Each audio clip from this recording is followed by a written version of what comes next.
dan SMP. Pembelajaran terpadu merupakan pembelajaran yang mengkaitkan beberapa bidang ilmu seperti mata pelajaran IPA terpadu dan IPS terpadu.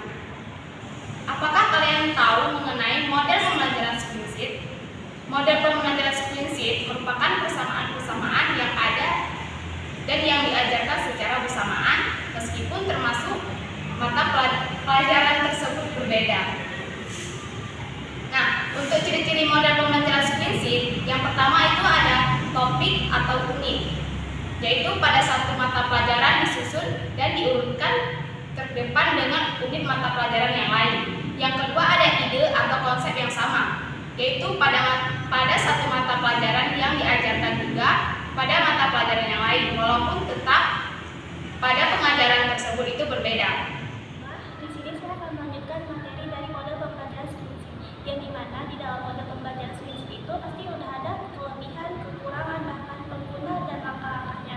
Baiklah, di sini saya akan melanjutkan materi model pembelajaran Springsheet, yaitu berupa kelebihan dari model pembelajaran Springsheet, yang dimana kelebihan dari pendekatan ini adalah agar anak menjadi aktif, kreatif, berani berbicara di depan teman-temannya, sehingga pada akhirnya anak akan menemukan atau membangun pengetahuannya sendiri tentang perbuatan baik yang sesuai dengan nilai-nilai pendidikan yang telah kita ajarkan.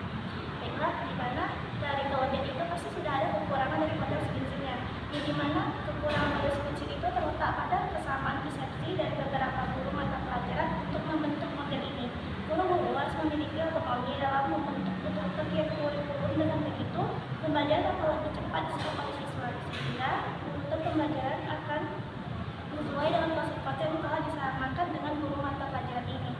Nah, di dalam kelebihan dan kekurangan pasti sudah ada penggunaan model pembelajaran Springsheet, yang dimana model Springsheet ini berguna pada tahap awal proses integrasi yang menggunakan dua bidang disiplin yang sudah dikaitkan dengan yang lainnya. Guru harus bekerja dengan seorang partner, yang dimana mulai membuat daftar isi kurikulum secara terpisah. Kemudian tim ini mencoba untuk mengurutkan isi yang terpisah tersebut sehingga keduanya lebih cocok. Di dalam penggunaan sudah pasti ada beberapa langkah-langkahnya. Untuk mengaplikasikan model pembelajaran Springsheet pada proses pembelajaran di sekolah, dilakukan pengembangan dengan langkah-langkah. Yang pertama itu pastinya sudah menganalisis isi kurikulum. Yang kedua itu kita bisa memilih dua mata pelajaran sejenis dan mengurutkan topik atau konsep dari masing-masing mata pelajaran dalam periode waktu yang sejajar.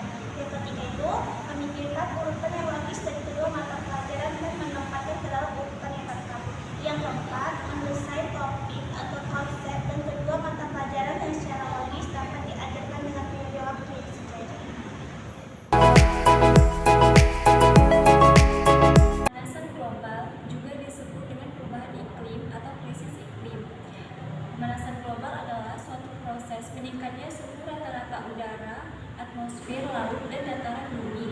Periode perubahan iklim yang terjadi pada saat ini jauh lebih cepat daripada saat masa lalu. Periode perubahan iklim pada saat ini terjadi karena adanya efek rumah kaca, efek balik, dan variasi matahari. Untuk dampak pemanasan global terbagi menjadi tiga, yaitu lingkungan konveksi, kegiatan menjaga dan melestarikan alam sebagai tempat tinggal manusia. Dua, menggunakan energi, sumber dari energi alternatif seperti energi air terjun, angin, panas bumi, dan lain-lain. Tiga, daur ulang.